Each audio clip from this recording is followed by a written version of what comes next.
Okay, so today we're going to dive into one of the most provocative, mind-bending ideas in all of modern art. And here's the thing. It's not something you can hang on a wall or put on a pedestal. It's the person looking back at you in the mirror. I mean, really stop and think about that for a second.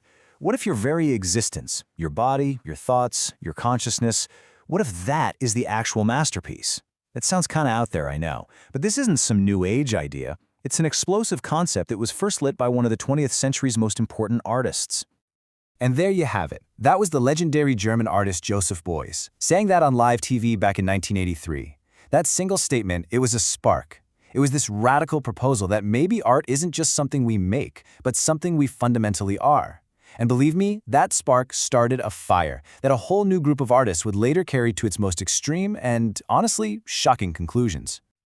So, Beuys's idea, "Du bist Kunst," which just means "you are art," it didn't just fade away after he said it. Oh no, it got picked up, it got twisted, and it evolved in the hands of a new generation who basically said, "Hey, Beuys, great idea, but you didn't take it nearly far enough."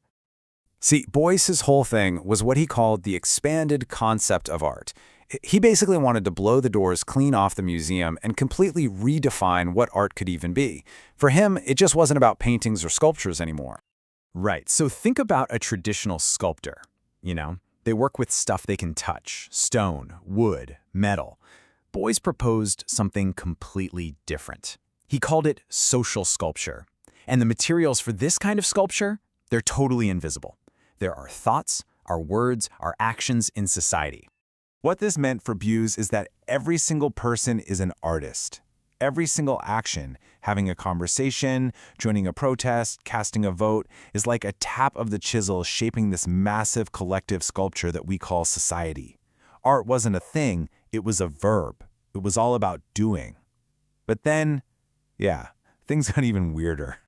Because this idea was then taken to a whole other level. You have this lesser-known but way more radical artist collective that decided to push Beuys's concept into a brand new, intensely personal dimension, and they called it private sculpture.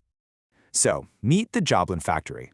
They're this super provocative art group, and they looked at everything Beuys did and made this incredibly bold claim that they were his only true successors.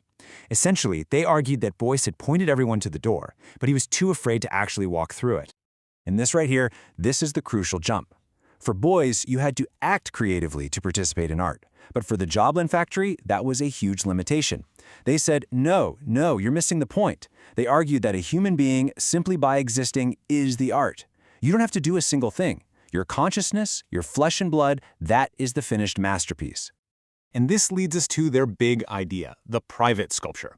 See, if Beuys's social sculpture was about shaping the world around us, private sculpture is all about shaping our inner world. The real art isn't out there, it happens inside your own head. It's that profound internal shift in your own thinking that happens the moment you look at another person and see them not as an object, but as a priceless work of art. Okay, so we've got these pretty abstract theories, right? But how in the world do you actually put them into practice? Well, this is where the Joplin Factory gets truly provocative, using, you guessed it, flesh, fish, and straight-up guerrilla tactics to ram their point home.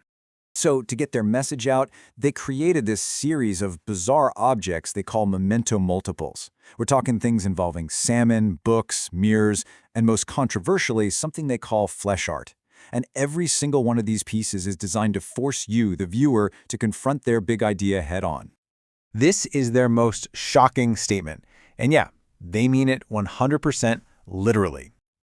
So here's the wild logic behind it, straight from one of the artists, Jack Joplin. He says that by using dead flesh in their art, like pictures of salmon for instance, or even designs printed on clothes, they create this jarring contrast. The dead material is just a signpost. It's there to make you suddenly intensely aware of the living, breathing, conscious flesh right in front of you, which is you or the person next to you. That, they say, is the real art. And they definitely do not wait for an invitation. At Documenta, one of the biggest art festivals in the world, they staged what they called a guerrilla vernissage. They literally just showed up, uninvited.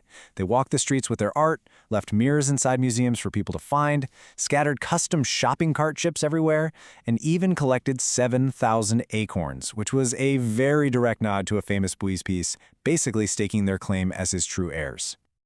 So what's the point of all this? It's bizarre, it's provocative, sure, but what if we actually took it seriously for a second?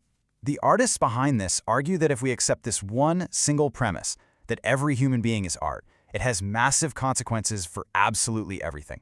It pretty much proposes a whole new ethical system for how we live. I mean, think about it. If every single person you meet is an invaluable, irreplaceable work of art, how could you ever justify disrespecting them, or excluding them, or, God forbid, being violent toward them? You wouldn't spray paint the Mona Lisa. You wouldn't take a sledgehammer to a Michelangelo statue. This whole philosophy argues that seeing humanity as art gives us this powerful new foundation for universal dignity that goes way beyond politics, or religion, or nationality. And that brings this whole crazy idea right back to you, personally. Let's just forget the art world for a minute. If you accept this, even just as a thought experiment, how does it change the way you see the person sitting next to you on the subway? More importantly, how does it change the way you see yourself? And that leaves us with their ultimate mind-bending takeaway. Translated, it means the human being cannot not be art. It's a double negative, I know, but it makes an incredibly strong, positive point. That being art isn't something you achieve, it's our fundamental, inescapable state of existence. And that is a powerful and deeply challenging thought to leave you with.